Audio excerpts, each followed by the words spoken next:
जय झूलेलाल दोस्तों, मां आहियां प्रेम भारती ऐं तव्हांखे हींअर ॾिसी करे थोरो अचंभो थींदो हूंदो त मुंहिंजे पुठियां लाल साईं आहिनि, पर मां विमला जीवन ठाकुर फाउंडेशन जे मंदर में आयो आहियां, जेका पुणे में आहे। जीअं दोस्तों मां तव्हांखे पहिरियों बि ॾेखारे चुको आहियां मंदिर, पर हिन मंदिर जी लाइव अची करे हिकु विज़िट कई आहे। मां तव्हांखे ॿुधायां त हिते हर हिकु भॻवान जी मूर्तियूं विराजमान आहिनि। हिते बुद्ध भॻवान बि विराजमान आहिनि, हिते राधा कृष्ण जी बि विराजमान आहिनि, हिते साईं बाबा भी विराजमान आहिनि। हिते तव्हांखे सिंधी लेजेंड्स असांजा सतगुरु स्वामी साधू वासवानी ऐं साईं कंवरराम साहिब जी तस्वीर बि तव्हांखे ॾिसण मिलंदी। हिते मां शेरावाली बि विराजमान आहे। हिते शंकर भोलेनाथ ऐं गॾु ई गॾु उन्हनि सां गॾु विराजमान आहिनि गणपति भॻवान। जी हाँ दोस्तों, गणपति बापा मोरिया, मंगल मूर्ति मोरिया। हिते गणपति महाराज भी विराजमान आहिनि। ऐं मूंखे तव्हांखे ॿुधाईंदे ॾाढी ख़ुशी थी थिए त हिते हिकु लाल साईं जी चांदीअ जी मूर्ति बि विराजमान आहे। जीअं त तव्हां ॾिसी था सघो दोस्तों, हीअ चांदीअ जी मूर्ति आहे। हिते छप्पर बि ठहियलु आहे, जेको उहो बि चांदीअ जो ठहियलु आहे। ॾिसो, क्या बात है, क्या बात है। अहिड़ा दर्शन, आए हाय, मज़ो अची वियो। त दोस्तों मां तव्हांखे चवंदुमि, तव्हां जल्द सां जल्द हिन मंदर में अचिजो।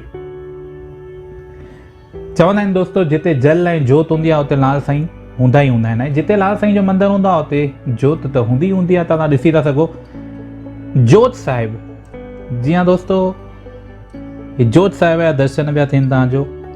ऐं हिते गुजी देग बि रखियलु आहे, हिते जल बि रखियलु आहे। जल बिना जीवन कान्हे, जोत बिना प्रकाश कान्हे।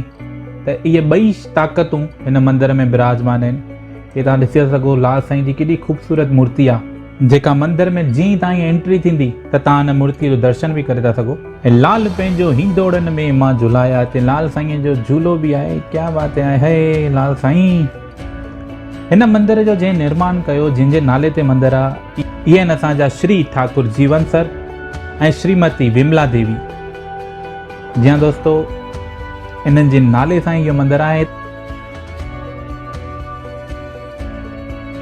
हिते एॾो आलीशान हॉल आहे, तव्हां ॾिसो इहो हॉल। हिते 800 खां 1000 माण्हुनि जी कैपेसिटी आहे। गॾु बीह करे आरती पूजा अर्चना करे था सघनि। ऐं हिते हर हिकु फेस्टिवल्स थींदा आहिनि, जीअं त जन्माष्टमी थियो, पोइ पंहिंजो नवरात्रा थिया, पोइ अलॻि अलॻि फेस्टिवल्स तव्हां हिते करे था सघो। आलीशान हॉल आहे इहो, तव्हां ॾिसी था सघो। हिते झूमर बि आहे। जीअं ई तव्हां सीढ़ी चढ़ंदा, लाल साईं जी एंट्री खणंदा, तीअं ई तव्हांखे लाल साईं जो स्वरूप ॾिसणु ईंदो। सभिनीनि खां पहिरियों हुयो, ॾिसो लाल साईं जो स्वरूप। क्या बात है। त दोस्तों, जेको बि इहो वीडियो ॾिसे थो उहो शेयर ज़रूरु करे, छो त शेयर कंदा त जेतिरो थी सघे एतिरो सिंधियुनि ताईं पहुचंदो। तव्हांजे राइट हैंड साइड ते शेयर जो बटन बि अथव। ऐं लाइक बि कजो ऐं कमेंट बि कजो त तव्हांखे मंदरु इहो कीअं लॻो। ऐं हिन मंदर जे पासे में ई हिकु ठाकुर फाउंडेशन नाले सां हिकु धर्मशाला बि आहे, जंहिंमें 3 फ्लोर आहिनि। हर हिकु फ्लोर ते 12-12 रूम आहिनि। ऐं हेठि मैरिज जो हॉल आहे। त जंहिंखे बि अगरि पंहिंजी नियाणीअ जी शादी कराइणी हुजे या पंहिंजे छोकिरे जी शादी कराइणी हुजे त हिते इहे रूम बि अवेलेबल आहिनि। ऐं ॾाढो ख़ूबसूरत तव्हांखे रूम ॾिसणु मिलंदा। ईअं न आहे त कुझु बि आहे, ॾाढो सुठो तव्हांखे इहे रूम ॾिसणु मिलंदा। ऐं इहो मंदरु जेको संभालींदा आहिनि श्याम शर्मा जी, हितां जा पुजारी आहिनि। त कुझु गुफ़्तगू उन्हनि खां बि कई आहे, त अचो हिकु मुलाक़ात उन्हनि खां बि वठूं। आयो लाल कयो झूलेलाल, अपना लाल की जय। ये असांजा भाउर आया आहिनि। असां हिन सां पहिरियों मुलाक़ात थी, वरी आया आहिनि। असांखे ॾाढी ख़ुशी थी। हीउ मंदरु जेको आहे, मूंखे हाणे 14 तारीख़ 7 साल पूरा थी विया। मां 14/7 ते 2014 में आयुमि ऐं हाणे मूंखे 7 साल थींदा। मूंखे ॾाढा सुठा अनुभव थिया आहिनि। असां वॾा सेठ हूंदा, पीटर सेठ, मुंहिंजे उन्हनि सां बि मूंखे ॾाढो प्यारु ॾींदा। ओम सेठ बि, उहो ओचितो इहा अलाए कीअं थी वियो आहे, असांखे पाण अॼु ताईं विश्वासु न ईंदो आहे। हाणे श्री असां पत्नी सेठ ऐं जेके बि उन कुटुंब परिवार अथनि, उहे सॼो देखभाल कंदा आहिनि। तंहिंखां पोइ हिते जेके बि आया आहिनि, सभिनी जूं आसूं पुॼियूं आहिनि। कंहिंजूं शादियूं, कंहिंजा मङणा, कंहिंजा दुख। हिते साम्हूं वॾी हॉस्पिटल आहे, रूबी हॉस्पिटल। उन में त अहिड़ा केस ईंदा आहिनि जो ॾाढा ॾुखिया, ऐं हर कोई विश्वासु रखी ईंदो आहे। न ॾिसंदो आहे, न कोई जात न पात, कोई बि न ॾिसंदो आहे। अची करे पंहिंजे हिसाब सां, पंहिंजे जिते बि असांजा भॻवान आहिनि, देवताऊं आहिनि, जंहिंजो जिते विश्वास हूंदो आहे, उहे अची करे हिते अरदास कंदा आहिनि, पलव पाईंदा आहिनि ऐं प्रभु परमात्मा श्री झूलेलाल सर्वदेवता सनातन धर्म हिंदू धर्म प्रभु परमात्मा उन जूं सभु मनोकामना वॾे खां वॾा दुख जेके मग़ज़ जा दुख अलाए कहिड़ा कहिड़ा दुख हुया उन्हनि जा सभिनी जा दुख लही विया। असां बसि इहा ई प्रार्थना कयूं था त असांजो जेको हीउ मंदरु आहे सभु ॼणा जेके बि ॾिसो था ऐं सभु ॼणा अची करे हिन झूलेलाल मंदर में अची दर्शन कयो ऐं पंहिंजूं मन जूं मुरादूं पूरियूं कयो।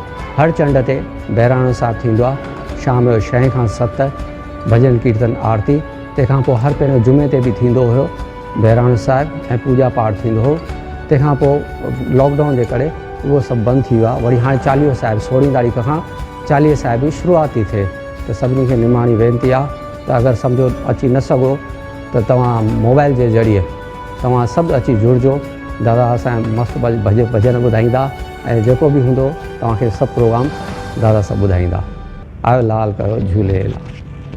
त जीअं त दोस्तो तव्हांखे हींअर ॿुधायूं महाराज स्वामी तव्हांखे त हिते छा छा थींदो आहे। साम्हूं मंदरु साम्हूं हॉस्पिटल आहे, उन हॉस्पिटल जा मरीज़ बि अची करे हिते ठीकु थी विया आहिनि ऐं लाल साईं पंहिंजो अहिड़ो भॻवानु आहे, उहो सभिनि खे चवंदा आहिनि न। मां ॾिठो आहे अलॻि अलॻि पंथनि में अलॻि अलॻि जॻहियुनि ते वेंदो रहंदो आहियां, छो त बेसिकली त मां कलाकार आहियां, कलाकार जो कोई धर्म न हूंदो आहे, कलाकार जिते वेंदो आहे हुते भॼन हे उहो ॻाए ईंदो आहे। पर मां एतिरो ॾिठो आहे त मुंहिंजी जेका सिंधी जात आहे उन में हिकु अलॻि सां असांखे वरदान मिलियल आहे, उहो पलो। असां पलो पाईंदा आहियूं त असांजो लाल साईं मुराद पूरी कंदो आहे। कंहिं बि पंथ में कंहिं बि जॻह ते इहो कान्हे त भई तव्हां पलो पायो ऐं तव्हांजो कमु थी वञे। सभिनि हंधि आरती पूॼा आराधना कंदा आहिनि, पर हिते पलो पाईंदा आहियूं। त लाल साईं जे मंदर में अचो, पलो साहिबु पायो। ऐं हिकु ॿी ॻाल्हि ॿुधायां तव्हांखे त हिते जन्माष्टमी जो बि उत्सव थींदो आहे ऐं अलॻि अलॻि देवी देवताउनि जा हिते तव्हां ॾिठा हूंदा हिते मूर्तियूं विराजमान आहिनि, त सभिनीनि जा कुझु न कुझु नंढा वॾा फंक्शन्स थींदा रहंदा आहिनि। त हाणे मां लाल साईं जे मंदर में आयो आहियां त मां तव्हां सभिनी खे ॿुधाईंदुमि त हो मुंहिंजा झूलण जो तिन वारा लाल तोड़े करे मां पंधड़ा, हर रोज़ अचां तुंहिंजे दर ते मुंहिंजा ॿुध सॾड़ा, तूं मुंहिंजा ॿुध सॾड़ा। त लाल साईं सभिनि जा सॾड़ा ॿुधंदो आहे, ख़ाली दिलि सां अचो। त मिलूं था दोस्तो, तेसिताईं तव्हां सभिनि खे जय झूलेलाल। बेड़ा पार। गवर्नमेंट जेका नियम चए थी उन नियम जा पालन कजो, सिंधीअ में ॻाल्हाइजो, लाल साईं खे बधाइजो। तेसिताईं तव्हां सभिनि खे जय झूलेलाल। मुंहिंजा ॿुध सॾड़ा, तूं मुंहिंजा ॿुध सॾड़ा।